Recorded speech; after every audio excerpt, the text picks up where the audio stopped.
నిర్మల్ జిల్లాలోని తానూర్ మండలం బెల్ తొరడకు చెందిన చిన్నారి దుర్గా తల్లిదండ్రులను కోల్పోయి అనాథగా మారింది.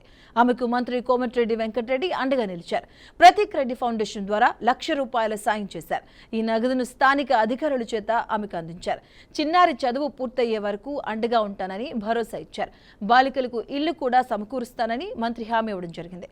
ఈ మేరకు బాలికకు వీడియో కాల్ చేసి మాట్లాడి ధైర్యం చెప్పారు. ఖర్చులకు ప్రతి నెల డబ్బులు పంపుతానని, త్వరలో కలుస్తానని కూడా చెప్పుకొచ్చారు.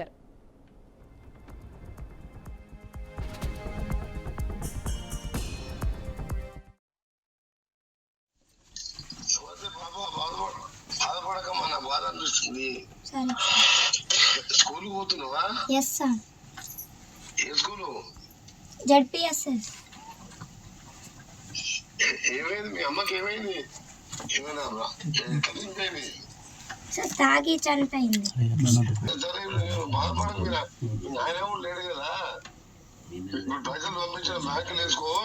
నేను మంచిగా చదివిస్తా, మంచిగా చదువుకో. సరే సార్. అక్కడ ఏమైనా ఉంటే ఎంఆర్ఓకి చెప్పు. ఎంఆర్ఓ నాకు చెప్తాను నీకు ఏమైనా కావాలంటే. తర్వాత మళ్ళీ ఇల్లు కూడా కట్టిస్తా నీకు. మళ్ళా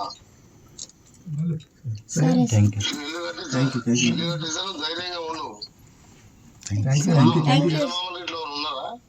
సరే, ఎవరు లేదు.